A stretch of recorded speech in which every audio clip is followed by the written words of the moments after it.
ఎప్పటికప్పుడు తాజా వార్తలను అందిస్తున్న కేఆర్ క్రైమ్ న్యూస్ కు స్వాగతం.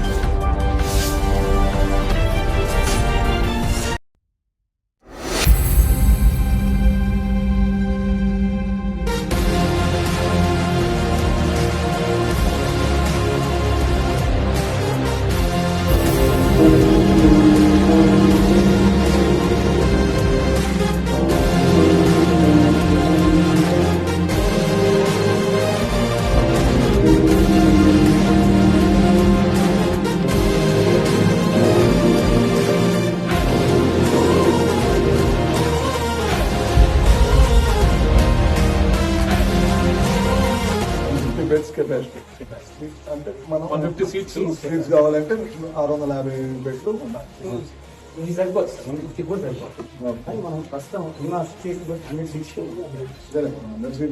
మనం అంతా ఇన్ఫ్రాస్ట్రక్చర్ రెడీ అయిపోయి పెంచుకుంటాం.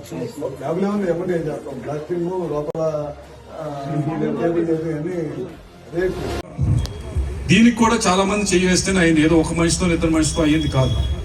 ఉదాహరణకి 2019 మొదటిసారి ఎంపీగా అయినప్పుడు నేను మాగంటి శ్రీనివాసరెడ్డి గారు ఆ రోజు పార్లమెంట్లో పక్కన కూర్చోన్నాం.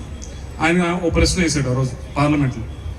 ఏమని వేశారు అంటే, అది ఉంది పార్లమెంట్ క్వశ్చన్ 2019 జూలై 12న ఏమని వేశారు అంటే, సెంట్రల్ గవర్నమెంట్ సపోర్ట్తో మెడికల్ కాలేజెస్ కట్టేదానికి ఉన్న స్కీమ్ ఉందా, ఉంటే సెంట్రల్ గవర్నమెంట్ ఎంత ఇస్తుంది, ఇస్తే ఎక్కడెక్కడ కట్టారు, ఏ రాష్ట్రాల్లో కట్టారు, ఏ జిల్లాలో కట్టారు, ఈ దేశం మొత్తం మీద ఎన్ని కట్టారు అని ఒక ప్రశ్న వేశారు.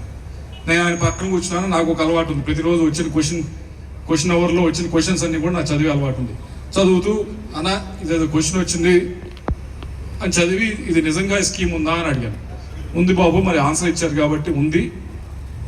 నేను మార్కాపురంలో ఇది అడుగుదాం అనుకుంటున్నాను. ఈ విధంగా మెడికల్ కాలేజు ఏదైతే 60% సెంట్రల్ గవర్నమెంట్ ఇచ్చేటట్టు 40% స్టేట్ గవర్నమెంట్ ఇచ్చేట్లు అని అన్నారు. అరే మీ దగ్గర ఆల్రెడీ అప్పుడు ఒంగోలు పాత డిస్ట్రిక్ట్, దాంట్లో ఉన్న కండిషన్ ఏమిటి అంటే, ఏ డిస్ట్రిక్ట్లో అయితే గవర్నమెంట్ మెడికల్ కాలేజ్ కానీ ప్రైవేట్ మెడికల్ కాలేజ్ కానీ ఎక్కడా లేదో అక్కడ ప్రిఫరెన్స్ ఎక్కువ ఇస్తామని చెప్పడం జరిగింది. ఆయన అన్నారు మార్కాపురంలో పెడతాము, మార్కాపురం ఆ ఏరియా కొత్త డిస్ట్రిక్ట్ అయినప్పుడు అని చెప్పారు. చెప్తారే మీ దగ్గరే పెడితే మా పార్లమెంట్లో ఒక గవర్నమెంట్ కూడా లేదు, ఒక ప్రైవేట్ కూడా లేదు, కాబట్టి నేను కదా ప్రపోజ్ చేయాలి అని చెప్పి నేను ఆ రోజు పర్సూ చేసి ఆ రోజు ఉన్న ముఖ్యమంత్రి గారికి ఇదిగోండి ఈ స్కీమ్ కింద మన మెడికల్ కాలేజ్ తెచ్చుకోవచ్చు అని చెప్పి ప్రపోజ్ పెట్టడం జరిగింది. కేవలం నేను ఒక్కడితోనే అయిందని నేను మళ్ళా చెప్పట్లేదు. నేను అది చెప్తే నా అంత బుద్ధి తక్కువ ఎవరు ఉండరు, నేను చెప్పనమాట. నేను ఆ రోజు తీసుకుని వెళ్ళి ఇదిగోండి ఈ స్కీమ్ ఉంది, ఈ స్కీమ్లో ఇంకెక్కడైనా రాష్ట్రంలో పెట్టాలన్నా కూడా ఈ స్కీమ్ కింద పెడితే రాష్ట్ర ఆర్థిక పరిస్థితి అంతంత మాత్రమే ఉంది కాబట్టి ఒక 60% వారి వైపు నుంచి ఇస్తారు, 40% మన వైపు పెడితే పూర్తవుతుంది అని చెప్పి ఆ రోజు చెప్పి కన్విన్స్ చేసుకున్న తర్వాత దీనికి ఈ మెడికల్ కాలేజ్కి ఆ సెంట్రల్ గవర్నమెంట్ స్కీమ్లో పెట్టించే కార్యక్రమం చేయడం జరిగింది. ఇది మాగంటి శ్రీనివాసరెడ్డి గారు దానికి ఏమనాలి అంటే, ఇప్పుడు వెళ్ళి అడిగినా మీరు ఆయన చెప్తారు ఇది అయిందా కాన్వర్జేషను, ఇలా జరిగిందా అని చెప్పి. ఇప్పుడు కూడా ఆయన అంటారు, నువ్వు నా పక్కన కూర్చొని నువ్వు నా ప్రశ్న చదివి నువ్వేమైనా తెచ్చుకున్నావు, నేను మాత్రం స్టేట్ గవర్నమెంట్తోనే ఆ రోజు పెట్టించుకోగలిగాను, నేను సెంట్రల్ గవర్నమెంట్ తెచ్చుకోలేకపోయానని చెప్పి ఇప్పుడు కూడా ఆయన బాధపడుతూ ఉంటారు. మార్కాపురం ఇప్పుడు ఎందుకంటే చెప్తా ఉంది 17 మెడికల్ కాలేజ్ పెట్టారని చెప్తా ఉన్నారు. అయిపోయినాయి మెడికల్ కాలేజ్లో క్లాసెస్ స్టార్ట్ అయిపోయి అన్నీ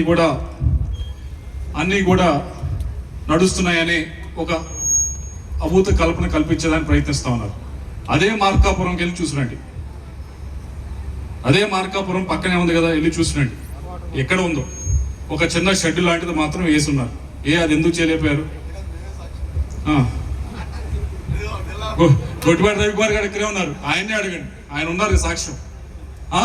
అక్కడ ఎందుకు చేయలేకపోయారు, ఇక్కడ ఎందుకు చేసుకోగలిగాం? ఇక్కడ ఎందుకు చేసుకోగలిగాం అంటే ఆ రోజు కేంద్ర ప్రభుత్వం వైపు నుంచి మనం సహకారం తీసుకున్నాం కాబట్టి ఇక్కడ చేసుకోగలిగాం.